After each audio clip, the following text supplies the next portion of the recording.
Next, from Chicago, we sit down with Jim Carlini, author of Location Connectivity, about the growing connection between broadband internet growth and business development. This runs about 20 minutes. Jim Carlini, thanks for joining us again on the Illinois Channel.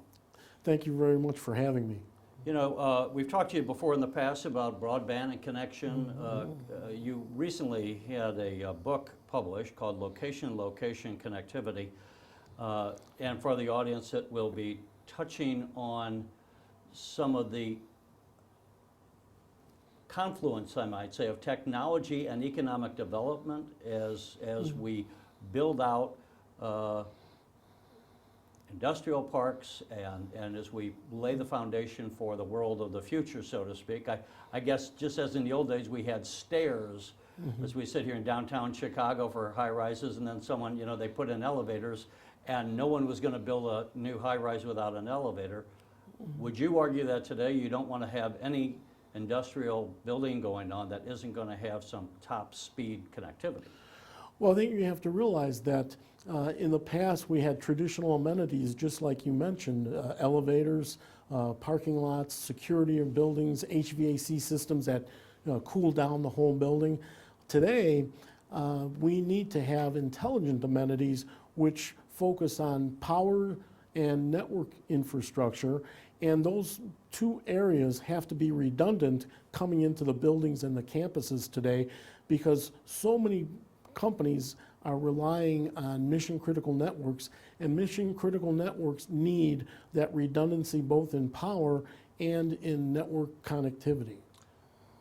Let's just, first of all, everyone these days, or the vast majority of people, have broadband at home. I often remind people that 12 years ago I used to have to explain what the word broadband meant.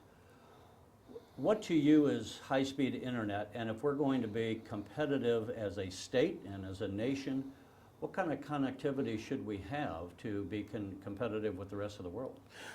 I'm glad that you asked that, because when we talk about high-speed connectivity, a lot of people have different definitions. My definition is at the very bottom, where end users have to connect, it should be 1 gigabit per second. And when we talk about intelligent business campuses, which is the next generation business park or industrial park, we're looking at least 40 gigabits per second. I worked on a project a couple of years ago, the DuPage National Technology Park, which is now called the DuPage Business Center. And back then, we were putting in 40 gigabit per second connectivity through the whole campus, and it was with several carriers, several network carriers, not just one. Today, if you want to be competitive from a global perspective, you need to have these next generation business parks running at anywhere from 60 to 100 gigabit per second.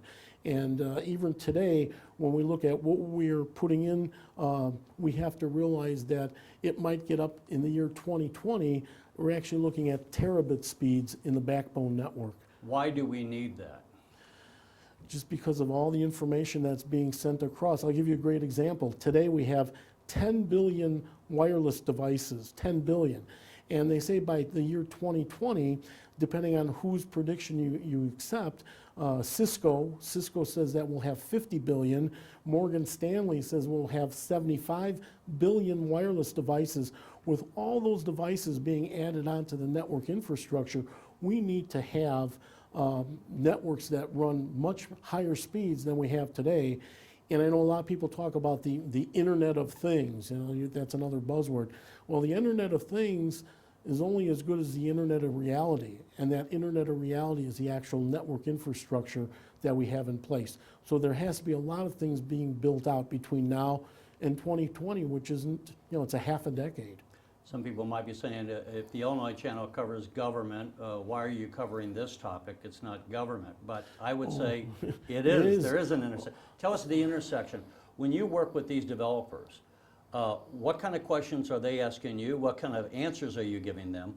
And within that answer, if you could, what is the role of government in making sure that as we develop our economy, what should the government be doing to help create as the governor would say, a good business climate in Illinois?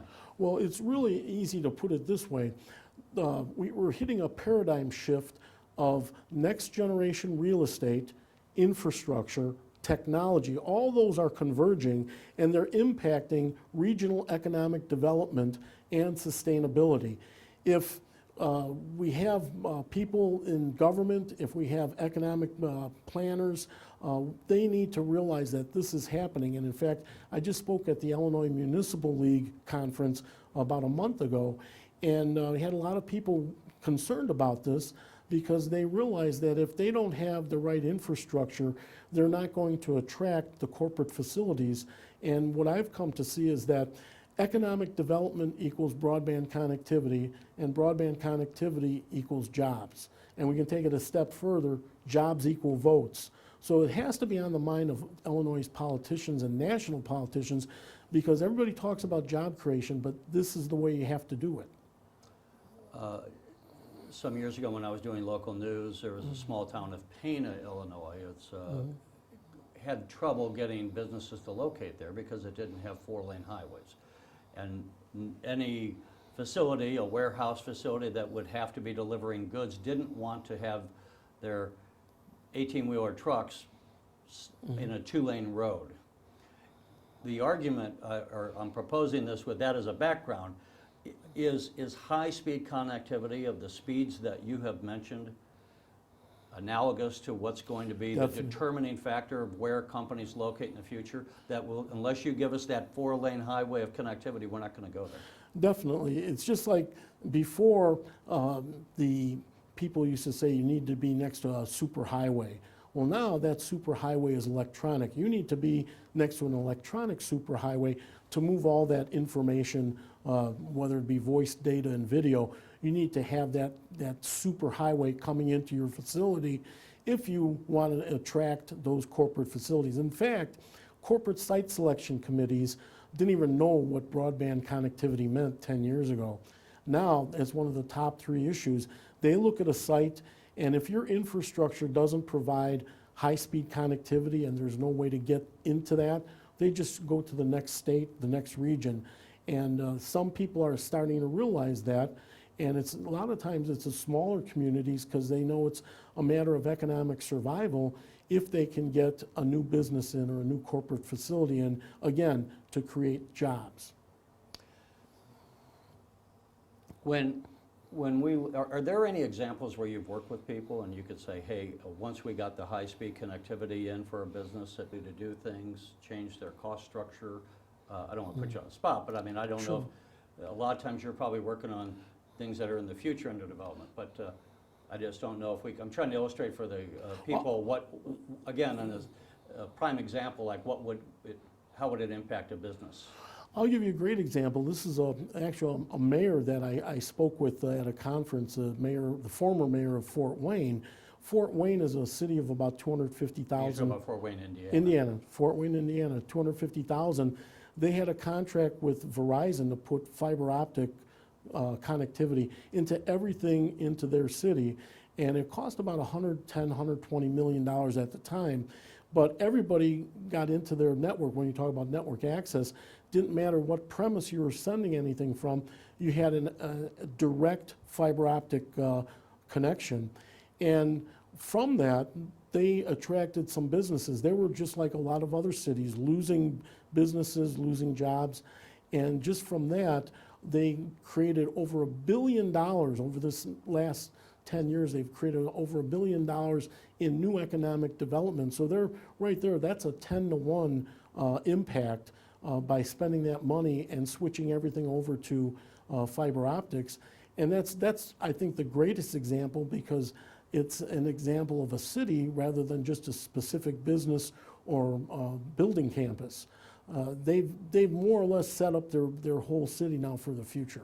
You know, the other thing is, and I'll give the example of the Illinois Channel. When we started 13 years ago, we would have to, as I tape this, I'm in Chicago, not Springfield, but these days I can conduct an interview over the internet. These days we can move video from Chicago to Springfield without necessarily going there because of the speeds that we have now that we didn't have 12 years ago. have you thought through, or has anyone, as far as what will the impact be? Because it seems to me so many businesses, we've constructed these cities because we had to come into them to conduct commerce. Right. We spend all this money on roads. To what extent will people just be able to work from home? Maybe the third bedroom is their office and they go to work just by sitting there.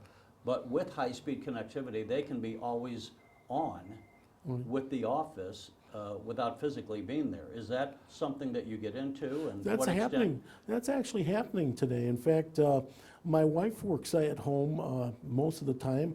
We had to get 2 different connections. We actually have 2 different carriers coming in. We have AT&T and we have Comcast coming in. So we really have redundant carriers coming into a household because of the criticality of making sure she has that high-speed connection to the company that she works at. So that's not something in the future. That's happening today. And there's more people because of that capability. They're working out of their house. And that was one of the things, in fact, in Fort Wayne, that instead of people moving out, because they had such high-speed connectivity, the people were actually able to stay in Fort Wayne and get the job that maybe was out of Texas or out of New York, but they were able to stay in Fort Wayne because they had that high-speed access. So that definitely is something that is a critical issue today, and it's just going to grow into the future. Yeah, I think that, not to belabor it too much, but what's fascinating is, I think we haven't thought about this, the sociological aspects. Southern Illinois is a much cheaper place to live. The land is cheaper, the labor is generally cheaper. Definitely. And any number of people, when they work in Chicago, they love the city, but they don't like the commute. With connectivity, if we had that, one, we wouldn't have to put as much money into the roads and the bridges. We could do it with connectivity, and you could have someone living in Carbondale, but maybe going to work in Chicago, again, because you have such high-speed internet connection. You could be talking to people. A lot of us, I think, know about Skype. Right. So you could have a super version of Skype. In fact, I think Cisco Systems already has that. I forget the name of it, but don't they have a system where Yes. it's always on and it's just like being there in a way? Right. I mean, they have a Telepresence. telepresence, you sit in front of a large screen television set, and your boss can see you and you can see them, and you just talk back and forth as if you're sitting across from the table as you and I are. Well, I think you have to go even a step further. It's not just a matter of having someone connect between Southern Illinois and Chicago, but we have people today that are connecting with companies over across oceans, where you have people, global workers, that are working for a company that may be located in a different country.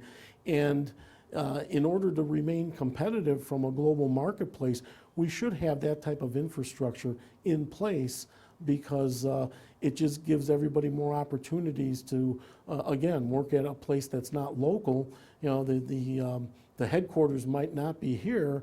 It could be in Japan, it could be in Switzerland. If I have a high-speed access, I can be a global worker for anyone. And I think that's what we have to think about when we start looking at what the priorities are, not only in Illinois, but in the whole United States. It really, I mean, you could do a whole hour panel on what might happen and how this would change Yes. society, and how, even with our universities, I mean, you might have, as we already have, distant learning and have people attending the schools from around the world, which again, is already happening. It just, this would add to all of that. Your book has been, I think, well received in a number of quarters of those people look at it. Tell me, didn't the Army Corps of Engineers or something adopt this? Yes, earlier, before I wrote the book, I wrote a white paper for the U.S. Department of Homeland Security back in 2009, and in it I talked about the platform for commerce. The platform for commerce is 8 layers of different layers of infrastructure, and this infrastructure has been built for the last 5,000 years. We've had ports and docks being built 5,000 years ago by the Egyptians and the Phoenicians, and it was all created to increase trade, to increase commerce. And then over 1,000 years later, we have the Roman Empire building bridges and roads.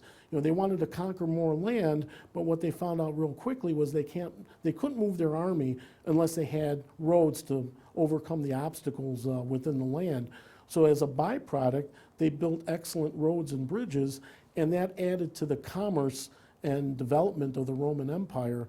And then over 1,000 years after that, we have the railroads coming in, and we have the Transcontinental Railroad tying into Chicago and all the other major cities. And again, it increased trade routes and it increased commerce. Infrastructure has always been able to increase trade routes and commerce, but now the trade routes have become electronic. And with this new layer of broadband connectivity, we've more or less looked at how do we connect from an electronic standpoint. And that's why, as we say in the book title, the three most important words in real estate aren't location, location, location anymore. It's location, location, connectivity, because you have to have that accessibility to that electronic highway. All right, James Carlini, that's the book, Location, Location, Connectivity. We appreciate you joining with us on the Illinois Channel. Thank you very much for having me.